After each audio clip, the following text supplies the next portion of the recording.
What happens when a prince walks into a live television studio believing his title gives him a free pass to say whatever he wants? In just 36 seconds, one explosive remark turns a routine interview into a public spectacle that leaves everyone watching absolutely stunned. The studio lights are blazing hot. The cameras are rolling.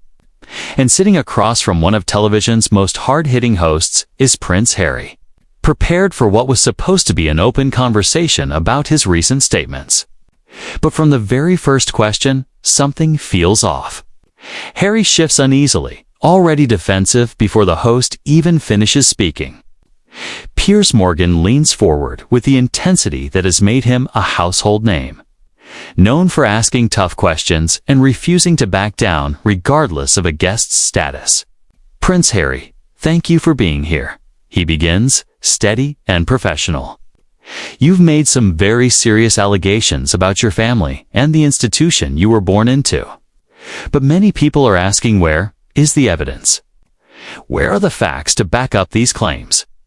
Harry's jaw tightens, his eyes narrowing as he lets out a short, bitter laugh. "You wouldn't understand, Piers. You've never been in my position." Piers doesn't flinch. "Perhaps not.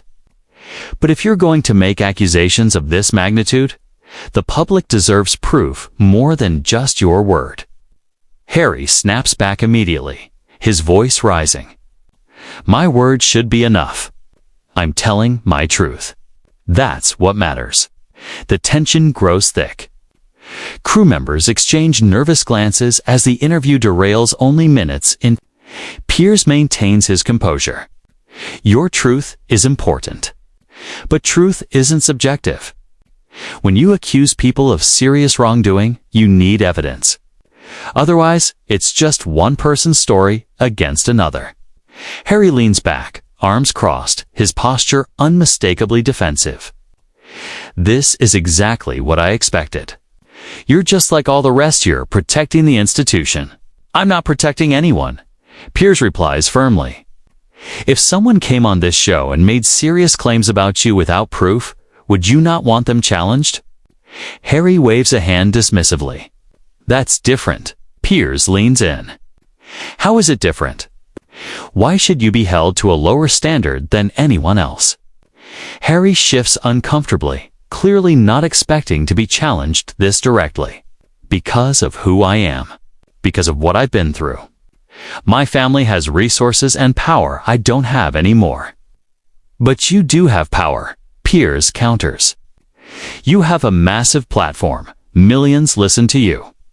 You have book deals, interviews, streaming contracts, plenty of opportunities to present evidence if it exists. So again, where is it?" Harry's frustration rises visibly.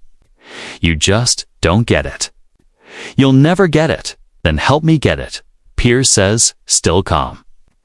"This is your chance to explain, to provide context, to show the world why they should believe you." Instead of taking the opportunity, Harry doubles down. "I shouldn't have to prove anything to you or anyone else. People should just believe me. They should trust me." Piers shakes his head slowly, disappointment flickering across his face. "That's not how the world works, Harry. That's not how truth works. Trust is earned built on consistency, evidence, and actions that align with words. You can't expect people to accept everything you say simply because of your title." Harry's voice rises. "My title? You want to talk about my title? You've been obsessed with it since the moment I walked in. You can't stand that someone like me would dare to speak out, would dare to challenge the system." "I have no issue with you speaking out," Piers replies, calm but firm. "What I take issue with is making accusations without proof. What I take issue with is demanding privacy while giving interview after interview. What I take issue with is the contradiction, the hypocrisy." Harry suddenly pushes to his feet, his chair scraping loudly across the studio floor, freezing the crew while the cameras keep rolling. "You have no right to call me a hypocrite. You sit there in your comfortable chair, living your comfortable life, judging people you know nothing about." Piers remains seated, steady. "Please sit down, Harry. We're having a conversation. That's what interviews are: questions, answers, discussion. This isn't a conversation, Harry snaps, pointing an accusing finger. This is an interrogation. This is you trying to make me look bad. This is exactly what the media has always done to me and my wife. I'm asking you the questions any reasonable journalist would. Piers replies, composure unbroken even as the tension spikes. If you're not prepared to answer them, perhaps you shouldn't be doing interviews. The words hang heavy in the air. Harry's face darkens from red to almost crimson, his fists curling at his sides. You arrogant, disrespectful man. How dare you speak to me like that? Piers lifts an eyebrow. I'm speaking to you the same way I speak to any guest, with respect, but also honesty. If honesty makes you uncomfortable, that says more about you than me. You don't know what respect is, Harry spits. You're just a bitter, small-minded man who makes his living tearing people down. Piers finally rises as well, his patience thinning, though his voice remains controlled. I make my living asking questions that need to be asked. I hold people accountable. And right now, I'm trying to understand why you believe you should be exempt from that accountability. I'm not above anything, Harry fires back. But I'm not going to stand here and be attacked by someone like you. Someone like me.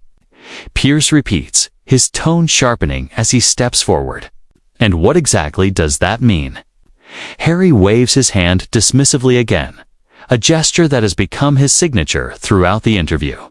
You know exactly what it means. You are everything wrong with the media. You are everything that drove me and my wife away from our home, our family, everything we knew. Piers shakes his head. I didn't drive you anywhere, Harry. You made your choices. You chose to leave. You chose to step down from your royal duties. You chose to move across the world. You chose to sign massive commercial deals. And you chose to keep talking publicly about the same family you claim to want privacy from. Those were your choices. Own them. The studio falls silent except for the faint hum of equipment, the crew frozen. Watching the exchange like a slow-motion car crash they cannot look away from. Harry's voice lowers into something cold and bitter. You have no idea what it's like to be me, to grow up in the spotlight, to have every moment of your life judged, to watch your mother destroyed by people like you. For the first time, Piers' expression softens, acknowledging the pain laced through the accusation. You're right. I don't know what that's like, and I have enormous sympathy for what you endured. What happened to your mother was a tragedy. But you can't use that tragedy as a shield forever. You can't hide behind it every time someone asks a difficult question. I'm not hiding behind anything. Harry growls through clenched teeth. Then answer the questions. Piers replies simply. Stop deflecting. Stop attacking me. Just answer. Harry lets out a humorless laugh. Why should I? So you can twist my words. So you can use everything I say against me. Everyone knows how you operate, Piers. I don't twist words, Piers fires back, his frustration finally surfacing. I quote people directly. I present facts. I ask follow-up questions. If that threatens you, maybe the problem isn't my questions, it's your answers. There it is, Harry snaps, pointing at him. The real you. The nasty, vindictive man who can't handle anyone standing up to him. Piers crosses his arms. I have no problem with people standing up to me. But throwing a tantrum isn't standing up to anything. It's avoiding accountability. It's pretending you're special above the standards everyone else is held to. I am special, Harry says, and the moment the words escape, he seems to realize how they sound. But instead of retreating, he doubles down. Whether you like it or not, I am a prince. I was born into responsibilities and burdens you could never understand. Piers stares at him for a long, cold moment before responding. There it is. The truth. You think you're special. You think your title makes you better than everyone else? You think it gives you the right to speak without ever being questioned. And when anyone dares to push back, you play the victim. Harry's eyes flash with anger. You have no right to speak to me this way. I have every right. Piers shoots back. This is my show. You agreed to be here. And part of being here is answering real questions, hard questions, questions you clearly aren't prepared for. This interview is over, Harry declares, reaching for his microphone. Don't do that, Piers warns sharply. Don't run away. Don't prove everyone right who says you can't handle criticism. But Harry is already unclipping the mic. I don't have to listen to this. I don't have to sit here and be insulted by a man who built his career on cruelty. I'm not being cruel, Piers insists. I'm being honest. There's a difference. If you can't tell the difference, that isn't my problem. Harry throws the microphone onto his chair, the impact echoing through the studio. You know what your problem is, Piers? You think you're some moral authority, some champion of truth, but you're just a bully. A bully with a television show. Piers takes a step toward him, his voice rising for the first time. And you are a spoiled, entitled man who cannot handle being treated like everyone else. You want all the benefits of being a prince without any of the responsibility. You want the attention without the scrutiny. You want everyone to feel sorry for you while you live in a mansion and sign multi-million-dollar deals. And when someone calls you out, you throw a fit and run away. The words hit Harry like physical blows. His face pales, then flushes red again. He opens his mouth to respond, but nothing comes out at first. Finally, he finds his voice. You are a disgrace to journalism. You are everything wrong with this industry. I feel sorry for anyone who has to work with you or for you. Piers does not back down. And you are a disgrace to your family, your title, and everyone who ever believed in you. You had every advantage, every opportunity, and you squandered it because you couldn't handle a little criticism. Because you thought you deserved to be treated differently than everyone else. Harry's hands shake now, his entire body trembling with barely contained rage. I am done here. I am done with you. I am done with all of this. Then go, Piers says, gesturing toward the exit. Walk out. Prove my point. Show everyone watching that you cannot handle a real conversation. Show them that underneath all the talk about truth and authenticity, you just want to be coddled, protected from accountability. Harry turns toward the studio doors, but before he can step, he spins back. You want to know the real truth, Piers? The real truth is that people like you are the reason people like me cannot be honest. You twist everything. You make everything into a scandal. You make it impossible for anyone to just be human. That is not true, and you know it, Piers shoots back. I have interviewed thousands of people, celebrities, politicians, ordinary citizens. Most of them answered questions without melting down. Most understand that being interviewed means being challenged. The only reason you're struggling is because you're not used to anyone saying no to you. You're not used to anyone questioning your narrative.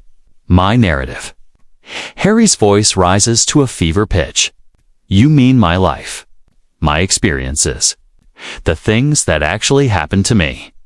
I mean the story you are selling, Piers clarifies. The carefully constructed victim narrative that conveniently ignores all your choices, your actions, your contradictions. Harry takes a threatening step toward Piers. You need to watch how you speak to me. Piers stands his ground, unflinching. Or what? You'll have me thrown out of my own studio. You'll complain about me in your next interview. Write about me in your next book. Go ahead, Harry. Do whatever you want. It won't change the fact that you came on this show unprepared to defend your own words. For a tense moment, it looks like Harry might actually lash out. The tension is thick, volatile, but then something in Harry seems to deflate. The anger shifts into something that looks almost like defeat. "You are not worth it," he says quietly, though the venom still simmers beneath the surface. "None of this is worth it." "Then why did you come?" Piers asks, genuinely curious. "Why agree to this interview if you were not prepared to be interviewed?" Harry does not answer. He just stares at Piers for a long, uncomfortable moment before turning toward the exit. He stops at the door, hand on the handle, and glances back one last time. "I hope you're proud of yourself," Piers says, voice dripping with contempt. "I hope you feel good about what you've done here today." Piers does not hesitate. "I feel fine, Harry. I did my job. I asked questions. That is what journalists do. If you don't like it, don't give interviews." Harry opens his mouth as if to say something else, something cutting, but no words come. He shakes his head in disgust and pushes through the studio doors. They swing shut with a heavy thud, punctuating the disastrous exchange. The studio is silent. Nobody moves, nobody speaks. The cameras continue rolling, capturing Piers standing alone in the center of the set, staring at the doors Harry just left. He turns to the camera, expression calm, composed, almost sad. "Well," he says to the audience, "I think that speaks for itself. We invited Prince Harry here to have an honest conversation about his recent statements and allegations. We asked fair questions. We gave him every opportunity to explain himself, to provide context, to make his case. And this was his response. He could not handle being questioned.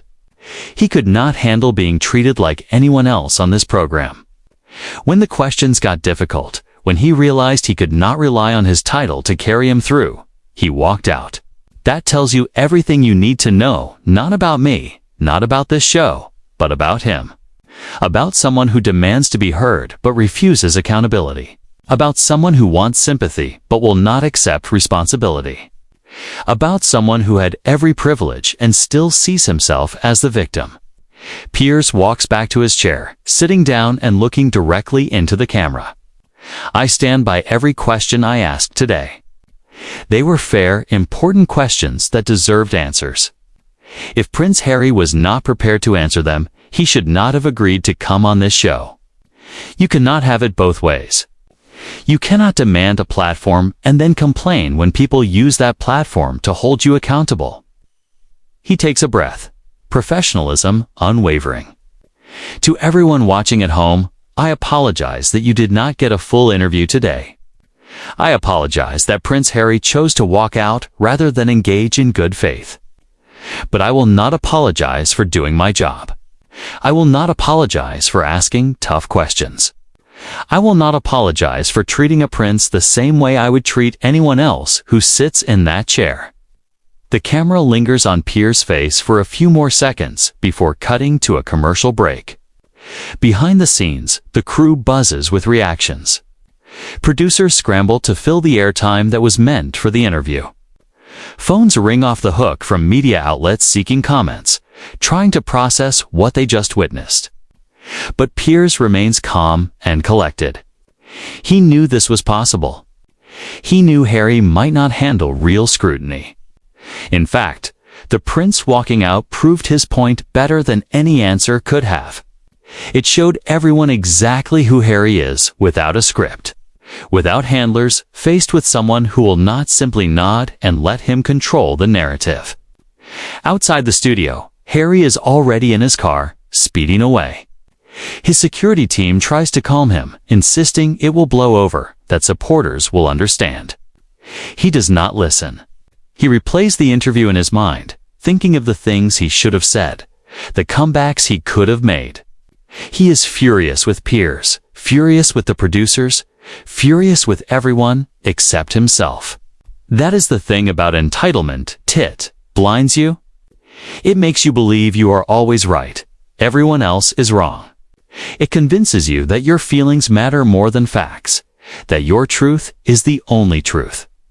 When reality does not match that belief, when someone challenges you, it is not seen as an opportunity to grow, reflect, or defend a position. It is seen as an attack. Back in the studio, Piers prepares for the next segment. He is not gloating. He is not celebrating. He is just doing his job, the same way he always has. This was never about a personal vendetta, never about embarrassing anyone. It was about a journalist asking a public figure to back up their claims' basic accountability. If Harry could not handle that, it was his problem, not Piers, not the show's. What was meant to be an hour-long interview lasted barely 20 minutes. But in those 20 minutes, more was revealed than anyone expected, not about the accusations Harry wanted to discuss, not about his grievances with his family, but about his character, his inability to be challenged, and his belief that royal blood exempts him from the standards everyone else must meet. Piers looks at the camera one last time before the break. Accountability is not cruelty, he says simply. Questions are not attacks. Walking away does not make you brave. It makes you unprepared.